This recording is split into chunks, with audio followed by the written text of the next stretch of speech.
હું એલા રમલા હમણાં હું નવા જૂની છે. હા એ નવી આવતી ને અને જૂની જાતી ને. ઈ હાસુ હો તારું. એ બધાયને એમ જ હોય. ગઈકાલે મેં મારી પત્નીને ફોન કર્યો કે તને પિયર ગયે 10 દિવસ થઈ ગયા, તું તો મને યાદ જ નથી કરતી. મારી પત્ની કે હોતું હશે એવું કઈ? મને ચારે બાજુ તમે જ દેખાવ છો. તુવેરની દાળમાં, ચોખાના દાણામાં, ઘઉંના લોટમાં. સાલું મને તો આંચકો લાગ્યો.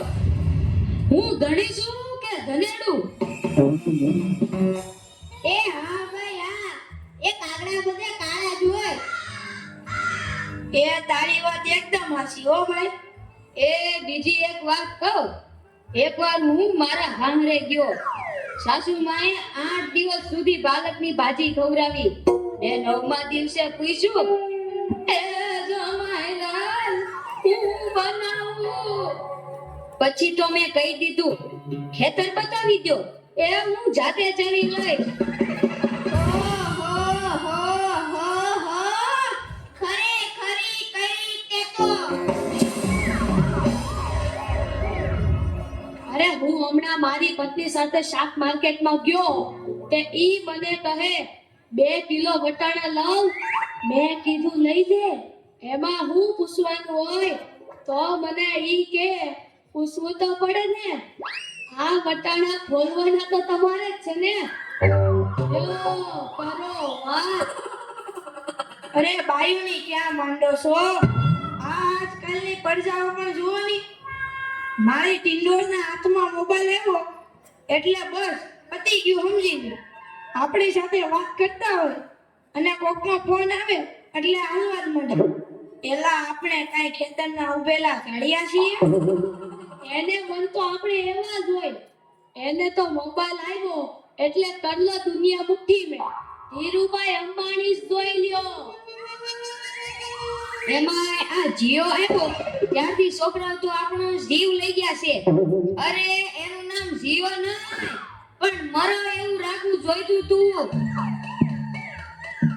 એ મોબાઈલ આવ્યો એટલે કેમેરો ગયો. એ મોબાઈલ આવ્યો એટલે ઘડિયાળ ગઈ. એ મોબાઈલ આવ્યો એટલે બેટરી ગઈ. મોબાઈલ આવ્યો એટલે ટપાલ ગઈ. મોબાઈલ આવ્યો એટલે કોમ્પ્યુટર ગયું. મોબાઈલ આવ્યો એટલે નિરાત ગઈ. અને એમાંય જો આપણો મોબાઈલ આપણી ઘરવાળીના હાથમાં આવ્યો તો આપણે ક્યાં? યો કરો વાત. એલા આ જીઓ ઉપરથી યાદ આવ્યું. તમને ખબર છે હમણાં સુધી પછી પૈસા હાલતા હતા ઈ કોણે બંધ કરાવ્યા? ઈ ખબર છે તમને કોઈને? નથી ખબર ને? સરકારે બંધ કરાવ્યા. બીજું કોણ કરે? એ નહીં, ઈ પછી પૈસા એટલે પાવલી. ઈ પાવલી આ જીઓ વાળા મુકેશ અંબાણીએ બંધ કરાવી. એ કેવી રીતે? જો હું કહું, મુકેશ અંબાણીના લગ્ન થતા હતા ઈ વખતે આ પાવલી એટલે ઘણા બધા પૈસા કહેવાય. તે ગોળ મહારાજ ઘડિયા ને ઘડિયા કીધા કરે, પાણીની ચમચી ભરો ને મૂકો પાવલી. ગણપતિ પૂજન કરાવે ને કે મૂકો પાવલી. એક ફેરો ફરે ને કહે મૂકો પાવલી. બીજો ફેરો ફરે અને કે મૂકો પાવલી. તેલા મુકેશને એટલી ખીચડી કે આખો દેશ મને મુકેશ અંબાણી કહે છે ને આ ગોળ મહારાજ મૂકો પાવલી કરે છે. મોટો થઈને આ પાવલી બંધ ન કરાવું તો મારું નામ મુકેશ અંબાણી નહીં. અને જુઓ એને બંધ કરાવી કે નહીં. અને ઈ મોબાઈલના કારણે છોકરા કઈ બગડ્યા છે. જાણે મોબાઈલ જ એનો બાપ ને એની માનો હોય. અને આપણા છોકરાની તો વાત જ ના થાય હો. એ વરસે મોકલ્યો હોય તો તાવીએ જઈને બેઠો હોય.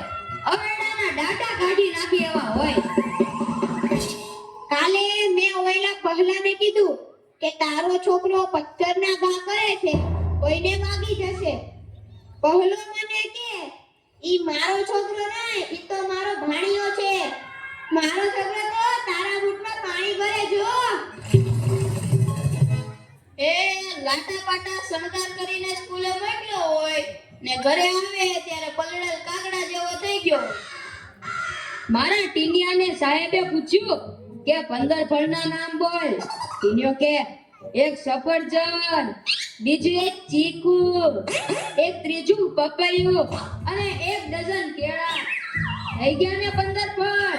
લ્યો કરો વાત. અરે આપણા છોકરાની વાત મૂકો તડકે, આપણી જ વાત કરો ને. અરે છોકરાનો જન્મ થાય એટલે એની માં કે નાક તો મારા જેવું છે, બાપો કે એની આંખો મારા જેવી છે, કાકો કે એના વાળ મારા જેવા છે, હો મામો કે હાસ્ય મારા જેવું છે. એ છોકરો મોટો થઈને જ્યારે ના કરવાનું કરે ત્યારે બધાય કે ખબર નહીં આ હરામખોર કોના જેવો છે. એ લ્યો તોય સૌના ઘરે જાય. આ લોકો તો નવરા છે, આપણે થોડા કઈ નવરા છીએ. હાલો હાલો હવે હાલો. હું એના રમલા હમણાં ખૂબ જ સરસ.